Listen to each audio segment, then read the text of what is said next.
बुधवार को नीतीश कुमार और चंद्रबाबू नायडू ने बीजेपी को सौंपा समर्थन पत्र।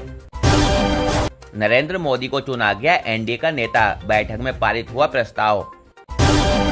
8 जून को तीसरी बार पीएम पद की शपथ ले सकते नरेंद्र मोदी, रिपोर्ट्स।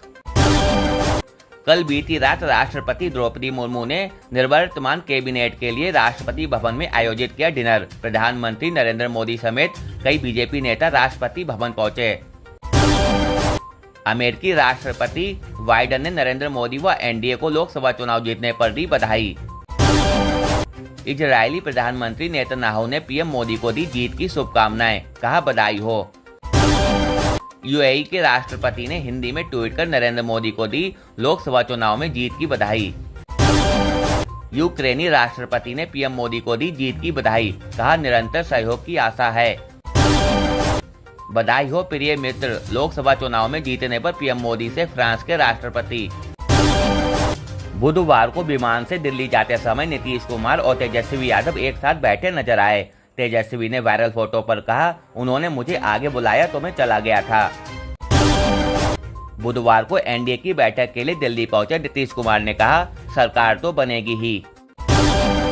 एनडीए की बैठक में नहीं बुलाए गए ओम प्रकाश राजभर।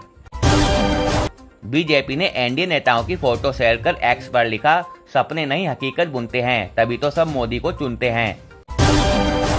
पीएम मोदी ने नई सरकार के गठन से पहले अपने पूरे मंत्रिमंडल के साथ दिया इस्तीफा। बुधवार को कैबिनेट की बैठक में पीएम मोदी ने कहा, नंबर गेम चलता रहता है, राजनीति का हिस्सा है हार जीत। डिम्पल यादव हैं सपा की सबसे ज्यादा वोटों से लोकसभा चुनाव 2024 जीतने वाली उम्मीदवार। मोदी जी ने मुझे मथुरा से तीसरी बार चुनाव लड़ने को कहा था, जीत के बाद हेमा मालिनी। स्मृति ईरानी के अमेठी से चुनाव हारने पर अभिनेत्री मौनी रॉय ने कहा, हमेशा आपके साथ हूं। कई अन्य कलाकारों ने भी ईरानी का समर्थन किया।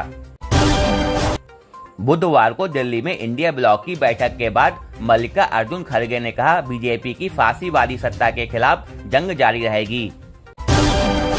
उद्धव ठाकरे ने इंडिया ब्लॉक की बैठक में नहीं लिया हिस्सा। यूपी में गारंटी कार्ड लेकर 1-1 लाख रुपए लेने कांग्रेस दफ्तर पहुंची महिलाओं ने कहा कि चुनाव प्रचार के दौरान कांग्रेस ने पैसे देने का वादा किया था और 5 जून को आने को कहा था। लोकसभा चुनाव में बीजेपी को बहुमत न मिलने पर विदेशी मीडिया न्यूयॉर्क टाइम्स ने लिखा, पीएम पद पर बने रहने के लिए मदद की जरूरत, मोदी ने खोई अपनी अजेयता की चमक। राहुल गांधी ऐसे प्रेस वार्ता कर रहे थे जैसे उनकी सरकार बन गई, गिरिराज सिंह। प्रियंका गांधी ने राहुल गांधी के लिए लिखा भावुक पोस्ट, कहा आपकी बहन होने पर गर्व है। प्रज्वल रेवन्ना यौन शोषण केस की वजह से नहीं बल्कि स्थानीय मुद्दों के कारण हारे हैं, जेडीएस नेता एचडी कुमारस्वामी। अयोध्या वाली सीट से बीजेपी की हार पर टीएमसी के मुख्यमंत्री ममता बनर्जी के भतीजे अभिषेक बनर्जी ने कहा, प्रभु राम आए इंसाफ आया। ओडिशा के सीएम पटनायक ने विधानसभा चुनाव में बीजेपी की जीत के बाद दिया इस्तीफा। चुनाव परिणाम में एनडीए को बहुमत मिलने के बाद 948 अंक चढ़कर 73,027 पर खुला सेंसेक्स। इंडिया ब्लॉक में शामिल तमिलनाडु सीएम स्टालिन ने की टीडीपी प्रमुख चंद्रबाबू नायडू से मुलाकात।